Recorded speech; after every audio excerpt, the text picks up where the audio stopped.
عقل مندوں کے لیے ایک زبردست مثال. ہم تربوز خریدتے ہیں، واٹر میلن. مثال کے طور پہ 5 کلو کا ایک تربوز ہم نے خریدا، اور جب اسے کھانے لگتے ہیں تو پہلے اس کا چھلکا اتارتے ہیں نا. 5 کلو میں سے کم از کم 1 کلو کا تو چھلکا نکل جاتا ہوگا، یعنی آلموسٹ 20%، 20% تو کم ہو جاتا ہے. مگر کیا کبھی ہمیں افسوس ہوتا ہے اس کا؟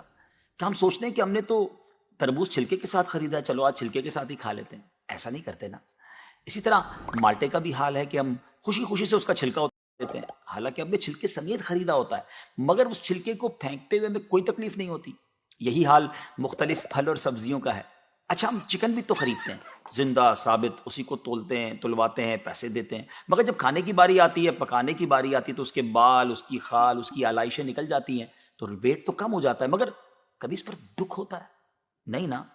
تو پھر 40,000 میں سے 1,000 دینے پر، 1,00,000 میں سے صرف 2,500 دینے پر ہمیں کیوں بہت تکلیف ہوتی ہے؟ حالانکہ یہ صرف 2.5% تو بنتا ہے، یعنی 100 روپے میں سے صرف 2.5 روپے. یہ تربوز، کیلے، آم اور مالٹے کے چھلکے اور گٹلی سے تو بہت کم ہے نا. اسی تو زکوٰۃ فرمایا گیا. ہاں، ایک اور بات، سال میں ایک ہی بار دینا ہوتا ہے. مالٹے کا، تربوز کا تو ہر بار چھلکا اتارنا ہوتا ہے نا. یہ 100 روپے میں سے 2.5 روپے یا 1,00,000 میں سے 2,500 روپے سال میں ایک ہی بار دینا ہوتا ہے، اور اسی کو زکوٰۃ کہا گیا. کیا برکت والا کام ہے یہ. مال بھی پاک، ایمان بھی پاک. کہا گیا کیا برکت والا کام ہے یہ. مال بھی پاک، ایمان بھی پاک، دل اور جسم بھی پاک، اور معاشرہ بھی خوشحال.